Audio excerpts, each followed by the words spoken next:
As a contractor, I don't pay for materials I don't use. So why would I pay for stuff I don't need in my mobile plan? That's why my Biz plan from Verizon Business is so perfect. Now I can choose exactly what I want, and I only pay for what I need. Right now, with my Biz plan, get our best price, as low as $25 a line. Visit Verizon.com/business to get started today. New lines only. Price per month with 5+ lines. Includes auto pay and paper-free billing and promotional discounts. Taxes, fees, economic adjustment charge. Applicable add-ons, prices, and terms apply. Guarantee applies to base monthly rate and stated discounts only. Add-on prices additional. Offers in March 31st, 2026. The Rita Cosby Show on the Red Apple Podcast Network.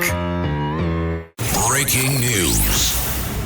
And tonight on the Rita Cosby Show, there is word that the Pentagon may be looking at sending 10,000 ground troops potentially to Iran, to that region there in the Middle East.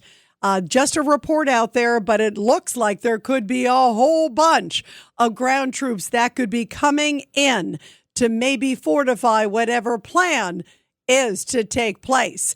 And if you look at the background of where things are at, it just came out a couple hours ago that the United States has taken out 10,000 different targets, 10,000 targets, decimated its Navy. Israel just took out the head of the Navy, the Secretary of Navy, if you will, for the Iranian Revolutionary Guard Corps.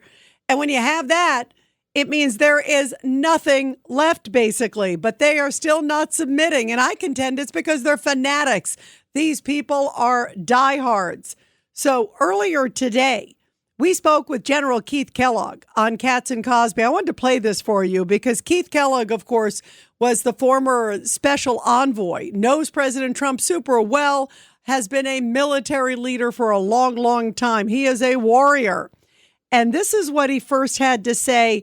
This is cut number one. And this is Keith Kellogg talking about Karg Island. That's that location that's just off the coast there of Iran. It's part of Iran, but it's a little island. And 92% of Iran's crude oil exports go from that island. So if you take Karg Island, you cripple Iran. And Keith Kellogg says that needs to happen. Take a listen. I'm not concerned at all. I mean, they're talking. It's all bluster. And this is one of those, just go about your daily activities. I'm not worried about it. Look, my take is a little more aggressive than the president is. I would go in and I would use ground troops to take Karg Island and also the islands offshore of Bandar Abbas and free up the Strait of Hormuz and also basically neutralize their economic ability to produce 80 to 90% of their oil out there. Now, I know that there's risk to it, and I don't need anybody to tell me about risk. I kind of got it. I know it. But, we've been, as Marco Rubio said the other day, we've been really at war with these guys. They've been at war with us over the last 40 years. And I think, you're getting kind of tired of it. I reminded of the Romans were with Carthage in the Punic Wars, the Third Punic War, 100 years before Christ. They finally got fed up with them and invaded Carthage and basically destroyed the city and took 50,000 captives, and you never heard from Carthage again. It's kind of the same way we need to treat Iran, and I think we can do it. And I think that's the way to do it, instead of just saying, well, we have to keep worrying about this for 5 years, 10 years, 15 years down the line. And you're right about one thing. Their leaders, the ones that are still alive, like a guy named Vahidi, these guys are all hardliners. They're all Revolutionary Guards. They all came up through the last 40 years. They don't like America, and you basically have to get rid of the government. It's a theocratic government that's against America. They're going to be there at the end of Trump's term, the next term, if you leave them. And I am saying now's the time we need to finish this in the Middle East, get it done with, finish it up, bring them back to normalcy as best you can in the region, and then move on. We're the only country that could do it. President Trump was the only guy who had the guts to do it, and he's done it. We're into a war now, and we should treat it like a war. It's not a business deal. It's a war. And, it's really interesting. So he continued about that, saying, you need to finish the job. If you're going to go in, he brought up the analogy almost like Normandy. You send the guys on the beaches. You can't go halfway through the beach. Hey, can you turn around? And he also equated this moment truly is a historic moment. There is no doubt. President Trump has really reshaped the Middle East. He reshaped Venezuela, that's for sure. He reshaped the drug cartels because they don't have a lot of business now, at least via boats. because they're afraid to be on the boats that they might get taken out. President Trump today was saying that 98% of the drug traffic on boats has been knocked out. And he wants to know who's the 2%. Who are the crazy 2%ers that say they want to get out there? But here's a little bit more from General Keith Kellogg saying this must be treated cold, it must be treated clear, and it must be decisive, because you don't want to have a Hitler replaced by a Himmler in Iran. You don't want to have another bad guy resurrect himself right after all the bombing and everything else, and then it kind of goes back to the way it was. He said, no, you have to decimate them, you have to make them submit, and then you got to make sure that you've set the ground for a whole new set of leaders that will be good to the Iranian people. Take a listen. Here's some more of Keith Kellogg. Yeah, I think you're right, Rita. And the fact is, when you and I were in Normandy, when you look down on the beaches and you walk the beaches, could you imagine if they'd gone on the beach and then they decided to call it off? You can't. Once you're committed, once Eisenhower committed on Normandy, they went forward. It had horrific losses. They know that, but they had a job to do. And our military and our men and women in the military are great, and they will finish that job. It's one of those things that everybody has to realize. This is not a business deal. This is war. And I think when you look at Marco Rubio, his explanations were good. President Trump needs a good wartime consigliere that says basically we just have to go with it and finish the job that's out there. He's going to get a lot of people pushing back against him. But I think this is a threat to the United States and to the world, just not the region. That has to be finished once and for all. Again, just like the Romans decided before Christ with the Carthaginians. Enough is enough. Let's finish the job. Do it right. Bravo. I agree with General Keith Kellogg. It is time to make sure that it is fully completed, that it is absolutely carried out, not just 100%, but 110%, and that it is done right. Because if you don't, what's the reason for doing it, period? Now, President Trump is extending. He's doing this pause on Iran energy plants. So you have to wonder, why is he holding off on the strikes? Is that genuine, or is that a good bluff? So the Iranians get kind of rest on their laurels. Remember, the other day, they were kind of resting on their laurels, and then suddenly a massive bomb came in front of about 40 of the Iranian leadership all at once. So it could also be a good negotiating tactic. And the stakes couldn't be higher, because today during that cabinet meeting that President Trump held, and it was voluminous. I mean, he went on and on and on. He talked about the woman Sheridan Gorman in Chicago, how she would be alive today if it weren't for these sanctuary city policies. He talked about, oil. He talked about TSA. And he definitely talked a lot about what's going on in the Middle East. And also Steve Witkoff, who is his big negotiator and longtime friend, longtime confidant. And he's the guy who's been over there dealing with the Iranians directly and indirectly, mostly indirectly, because there's always an intermediator there. And he came out and said some really stunning stuff, talking about how Iran really was very close to nuclear weapons. Listen to this chilling statement coming from Steve Witkoff, who I know, he's a good guy. He's a straight shooter. And this is pretty chilling. From them. The Iranians have the inalienable right to enrich. Then we heard they possessed enough 60% enriched material, 460 kilograms, to make 11 atomic bombs. Finally, we heard the following statement. They would not give up diplomatically what we could not win militarily. In other words, they were again miscalculating the success of Midnight Hammer, which was a total success.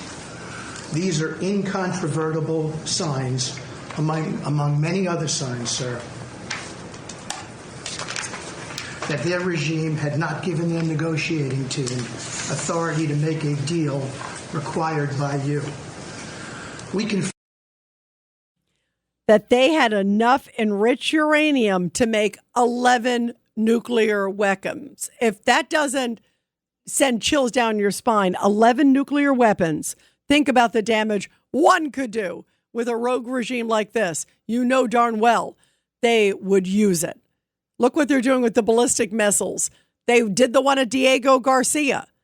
There is no restraint with this regime. So I say bravo to President Trump.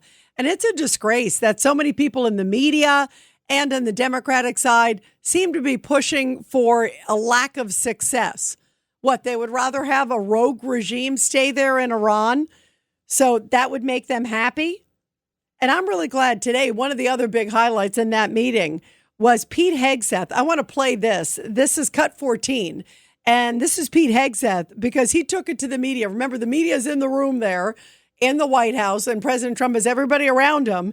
And then he looked at the people there in the crowd, the reporters, and said, you know what? Shame on you. Listen to Pete Hegseth, the Secretary of War, taking them to task. Navy leader.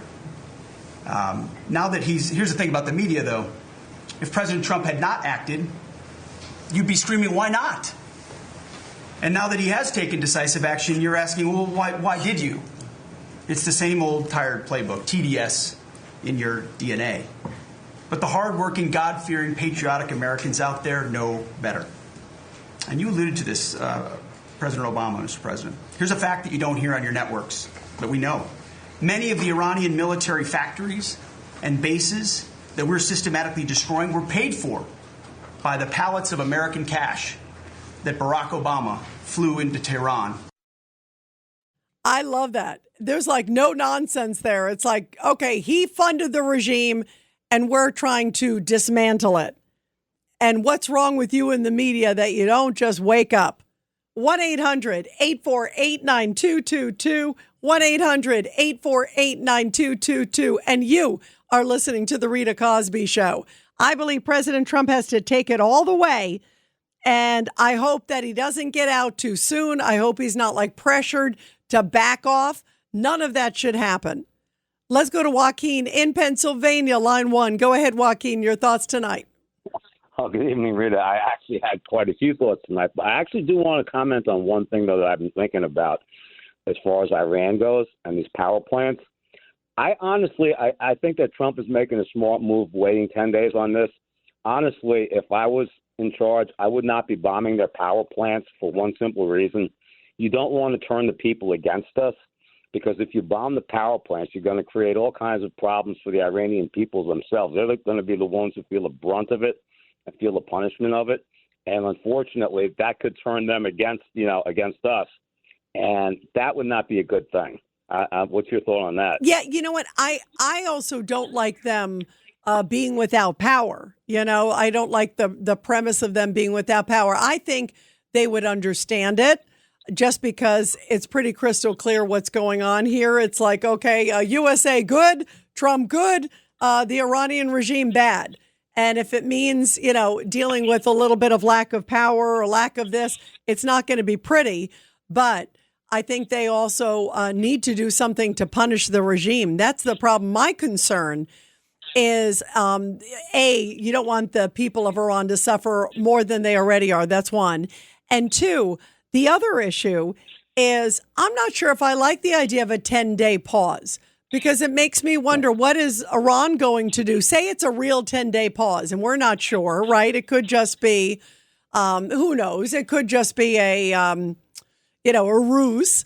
But I don't like the idea that now they suddenly have, 10 days to reconstitute? Who knows what gets smuggled into Iran? I know we have a lot of eyes in the spy there, but, come on. I don't want that. By the way, I'm also just seeing, Joaquin, that Antony Blinken is expressing his regret over the Biden-Iran policy. I mean, that's pathetic. Way too little, way too late, right? Exactly. And the thing of it is that, he could pause 10 days on bombing the power plants. That doesn't mean he has to pause 10 days on the rest of the war effort against Iran. Absolutely. Well, that's why I think we'll still have a busy couple days. There's a lot of other targets to hit than the energy power plants. And maybe they'll hit so many other things that they'll say, okay, we've done everything else, and that we can hit them. That we can get there. So I strongly advise you once again to knock it off or else. But I just don't like in the middle of a war any sort of a pause. Maybe it's to our advantage because maybe we're moving these troops that there's this Wall Street Journal report out that some like 10,000 troops might be on their way to the Middle East, and maybe we're buying time for ourselves versus really helping, quote, Iran. So that could be. If that's the case, I'm all for it if it helps us, but I don't like it to help the enemy. Your thoughts, Joaquin? Yes, I agree 100%. We don't want to help the enemy in any way whatsoever.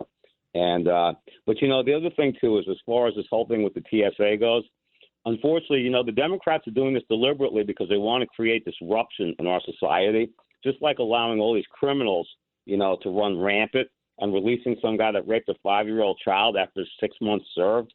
The thing of it is that unfortunately, with the way that the media that we have really, which is a propaganda machine for the left, the Democrats probably are not going to pay a price for any of this stuff unless, we start taking control of the media.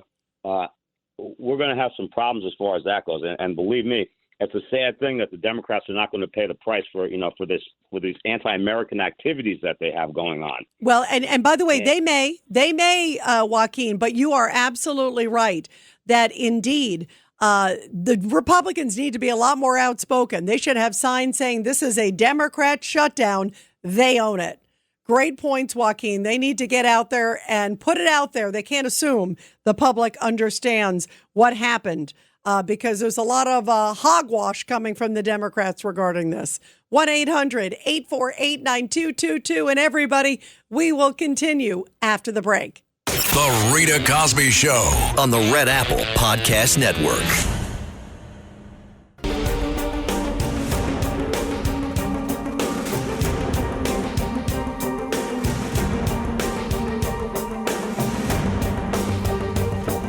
This is the Rita Cosby Show. And this just in, Texas Attorney General there, Ken Paxton, just announced that the development of the Sharia city, which was designed to house 20,000 foreign nationals in Texas, has ended, that they will no longer do any development. He did a big investigation criticizing this sanctuary city. It was called Sustainable City USA. But many believed that it was one that was bringing in Sharia possibilities, Sharia motives, that it was going to be, quote, an unlawful Sharia city, and that Paxton thought would undermine U.S. law. Well, I would say so if it is following Sharia. So he and now Congressman Lance Goodenough confirmed that the developers have scrapped the proposal after Paxton's office launched an investigation. And Paxton says he's going to keep investigating if any others try to pop up in the good state of Texas. The Rita Cosby Show on the Red Apple Podcast Network.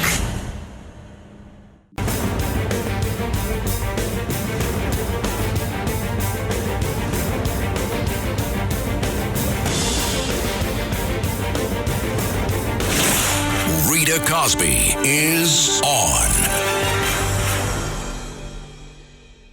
And things may be moving in the fast lane regarding the Middle East. There's a report tonight in the Wall Street Journal that as many as 10,000 troops may be going to the Middle East. And if Iran thumbs its nose at President Trump, you heard it from the White House, all hell will unleash. 1-800-848-9222. 1-800-848-9222. What do you think is in store for Iran? You don't mess with President Trump. And the fact that he said, I'm going to be nice and give them 10 days. I think it's a decoy. That's my feeling. He's not going to give them 10 days, or he's giving us 10 days to get troops in position for something really big. He is not just going to walk away and have it halfway done or 2/3 done. He's going to go all the way. 1-800-848-9222. 1-800-848-9222. Let's go to Paul in England on line 4. Go ahead, Paul. Your thoughts tonight. Hello, Rita. Well, first of all, I think hopefully if there's peace, I think Paul McCartney should release a record perhaps a peace, or Bruce Springsteen record. But regarding the war itself, I think Donald Trump and America should really get the job done, I think, and just finish the job, basically. Start the one, finish the job. Now, where are you based, Paul? Where in England? I'm Staffordshire. All right. So, and what do you guys think when you hear what's going on over here? And what happened to the UK Prime Minister, Paul? I just don't know. Rita. I don't know. I just don't understand it at all. I'm sure they're sending ships. Not too sure, but I don't know. Not sure about that. In fact, we only got one warship, apparently, a German warship, I believe, in the news, apparently, I've heard. Yeah, and I can't believe Keir Starmer. I mean, from America's perspective, they're going, wait a minute. There's been this great relationship between America and the UK. Exactly. There's no doubt, right? That special relationship. And President Trump today, you could tell he's really frustrated with Keir Starmer, Paul, because he said when we asked for it, they didn't give it to us. And then he said, I can give you something, but it's way too late. And I don't think they forgive for that, will they? And I don't forget either, I don't think either. And if anybody else probably would send ships there, probably, if the right time, I suppose. But that's the way it goes. I think it's just, hopefully it'll get it done anyway. They'll get the job done and get it job finished as soon as possible, really, and get peace again. I hope so too, Paul. I absolutely hope so. It would be great for the world, right? I mean, this isn't just in America. Yeah. This is world freedom. Especially America, yeah, of course, important, yeah. 100%. Paul, thank you very much. You're great. It's really great to hear from you from jolly old England. I love that. That's wonderful. You got to call back again soon. 1-800-848-9222. 1-800-848-9222. And also, meantime, I want to talk about Chicago because I could not believe this. Mayor Brandon Johnson, remember this horrible case that happened of Sheridan Gorman, the 18-year-old girl who was out there on the pier with her friends. They were looking at the Northern Lights, and suddenly this criminal, illegal migrant comes and shoots her in the back. Rod Blagojevich, who, of course, is the former Illinois governor, well, he said he believes that was part of sort of some gang activity or gang initiation. And you see just how horrible crime is there. And yet the politicians are in complete denial. So much so, it's already rubbed off on the media. You got the Loyola newspaper there saying that they're sorry for using the phrase illegal immigrant, that's not nice to immigrants. I guess I have to take that phrase back because it's not politically correct. They apologize for using the phrase illegal immigrant. And then you've got Brandon Johnson, who is to the left of the left of the left of Lori Lightfoot, who I thought was the worst mayor. Now she's the second to the worst after Brandon Johnson. This guy standing in front of a snowplow that he called the anti-ice truck because he's anti-ice. And he's talking about bashing ICE, bashing Trump. And he seemed completely insincere and disconnected from what happened to this poor, horrible, just in this horrible situation, this young, beautiful woman who had her whole life ahead of her, Sheridan Gorman, Loyola student, a Christian girl. You go on her social media, you see her talking about all these beautiful things she wanted to do in her life, snuffed out by an illegal alien. And the mayor of the city doesn't even have the cojones to really go after the killer. He's like, we have to be nice to all communities. Listen to what he said. In fact, he said he's going to triple his efforts. It's not going to change his policies, his crazy sanctuary city policies whatsoever. Here's the mayor just a few hours ago. Did you reconsider rescheduling this event given the Sheridan Gorman by an undocumented immigrant?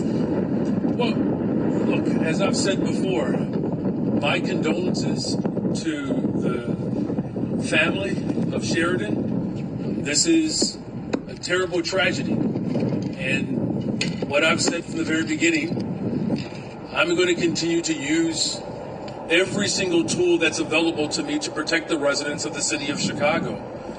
And this tragedy is not going to deter us from our work. In fact, it's going to challenge us all to double down on our efforts to ensure that we are protecting every single individual across neighborhoods. And look, we're going to double down on our efforts to protect everybody in all neighborhoods. In other words, we can't vilify the illegal criminal immigrant community. Have they lost their mind? Have the Democrats truly lost their mind. President Trump today said the Republicans are the party of sanity and common sense, and the Democrats are essentially the party of crazy. And I think Brandon Johnson is Exhibit A. I mean, what is it going to take for these people to wake up and realize this is so dangerous? And President Trump said their policies are contributing, that they essentially have blood on their hands because they've allowed this revolving door of justice happening over and over again. Here was this guy who looks like has gang connections, certainly had criminal behavior in his past, never should have been walking the streets. And there's no condemnation of that from Brandon Johnson. There's no shame. There's no apology. There's nothing. Same thing with J.B. Pritzker. These people have no soul and no comprehension. They are willing to put their streets in danger, their communities in danger, because what they think it's politically correct. They're trying to one-up each other on loony. 1-800-848-9222, 1-800-848-9222. And you are listening to The Rita Cosby Show.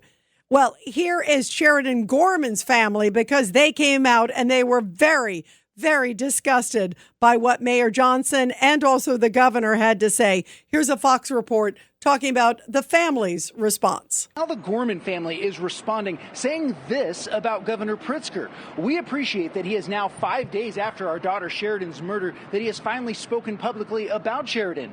But Sheridan's death cannot be reduced to a general tragedy, nor can it be explained away by broad references to failure somewhere else. Sheridan was a daughter, a sister, and a young woman whose life was taken in a way that should never have been possible. This was not abstract. It was preventable. The family also had some strong words for Mayor Johnson, who's facing a lot of criticism, including from some folks in the crowd yesterday for unveiling the city's new snowplow named Abolish Ice less than a week after Sheridan's murder. I want to take this moment to reiterate that Chicago does not want ice on our streets, in our airports, nor in our city. Chicago believes in abolishing ICE. And through my administrations, we continue to respond to threats from the federal government and bring our city together to safeguard the rights and dignity of all of our residents. I mean, that is incredible. All of our residents. And I can't even imagine. I would be so disgusted if I was the family of Sheridan Gorman. And can you imagine having the mayor of that city in Loyola, where the daughter goes to school, and to say, we have to care about all communities? I would be outraged. This is a disgrace. 1-800-848-9222, 1-800-848-9222. And here is Gary McCarthy. He was the former superintendent for the Chicago Police Department. And he says that these politicians in Chicago, Governor Pritzker and Mayor Johnson, have lost their moral compass. Take a listen. Well, yeah. And you know what? You have to take that all the way down the food chain. Go to the assemblywoman who has a bill in the state Senate to eliminate facial recognition. Facial recognition is how the detectives, the great detectives of the Chicago Police Department, identified this individual. So, and then go down to the alderman who said that, she was in the wrong place at the wrong time. No, the gunman was in the wrong place. He was in the wrong country at the wrong time. Yeah, exactly. And just think about this. And I just said this, and I've been saying this for years. When my friends across the country ask me what's wrong with Chicago, I say very simply, Chicago politics. And that goes right up to the state level with people like J.B. Pritzker. You take all these advances in policing that we've made over the last, actually 45 years that I've been a police officer, and you look at them and you say, wow, this is unbelievable. So we can develop databases that identify gang members so that when one gang member gets shot, we know who they're in conflict with, and we can go investigate it and prevent the next shooting. They eliminated the gang database. Take ShotSpotter, technology that identifies gunshots being fired. They eliminated ShotSpotter. They eliminated foot pursuits for police officers without supervision approval. In other words, A guy runs from me, I have to call my sergeant to ask him if I can run after him. What is going on here? That's insane. And they want to block us from doing license plate recognition. Why? What is the motivation to stop us from having the tools that we know will stop people from getting killed? Again, it's common sense versus crazy. Common sense versus crazy. 1-800-848-9222. 1-800-848-9222. Let's go to Pete in Staten Island on line 3. Go ahead, Pete.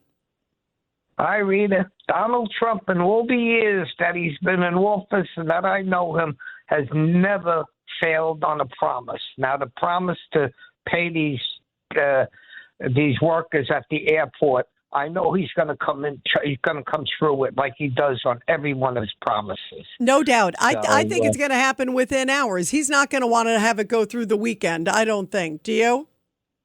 No, I don't think so. I think tomorrow will take care of it. There was the TSA guy with his uniform in front of me in the Burger King. So I said to him, "Are you working?" He goes, "Yes." Yeah, I said, "You're not getting paid, right?"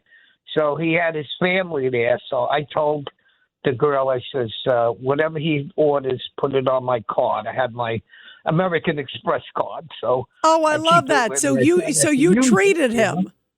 Yes, well, and tomorrow this thing's going to be all settled. And I told him tomorrow, if you don't have, you go into my favorite restaurant. I'm not going to give advertisement, but everybody knows it's Mike's where I live. Tell them that I sent you to call me, and I'll put your meals on my card. And if you have any workers that you carpool or go in with, you bring them there tomorrow too, like that. And if I can, I'll pop over there if I feel well enough.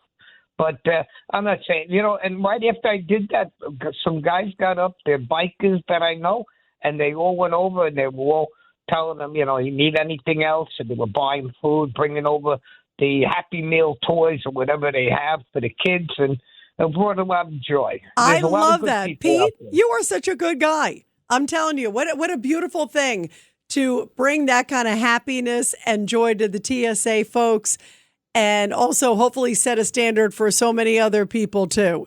By the way, whenever I see so many police officers around town or anybody who's doing a hard job, and I have not seen the TSA in the last few days because I haven't been to the airport, but I would certainly buy them a cup of coffee or a lunch or do whatever, or a dinner too. I agree with you. I think that's the best and most beautiful thing.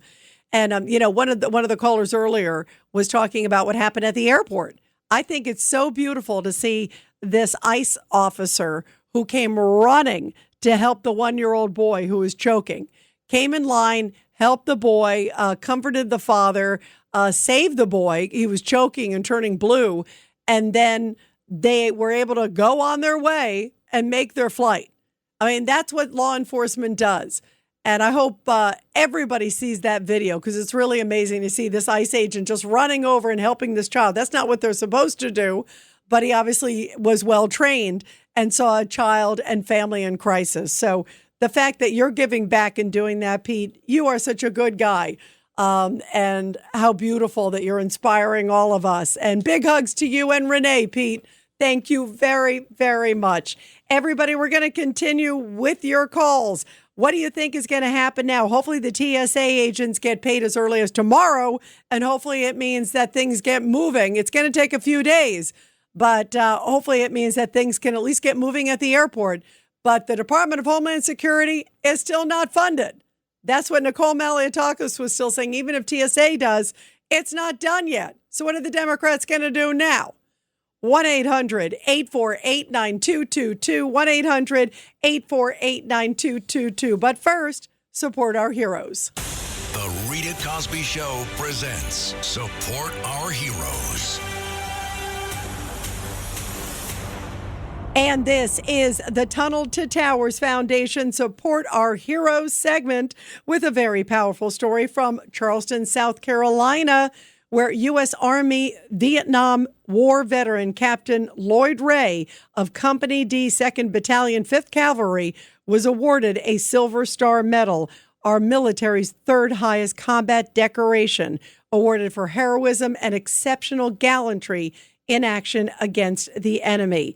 And boy, is his story very powerful. Alpha Company, which he was a part of, started getting some heavy fire in Vietnam where they were operating, and we were alerted to get ready.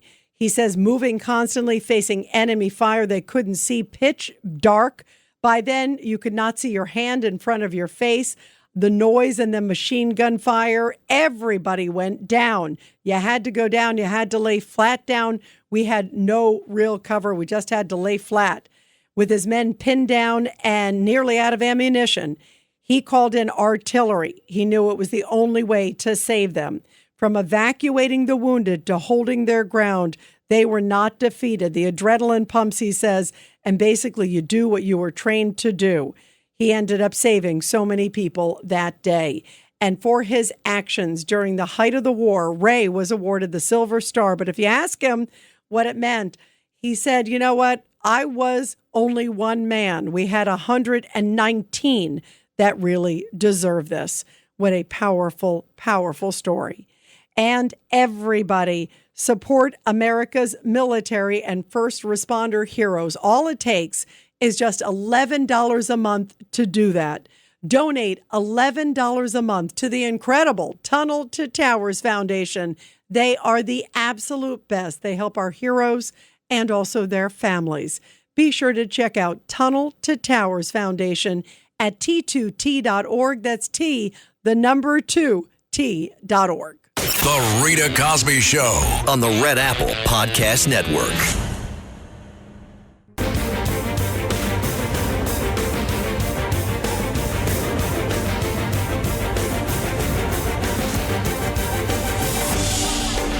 It's the Rita Cosby Show.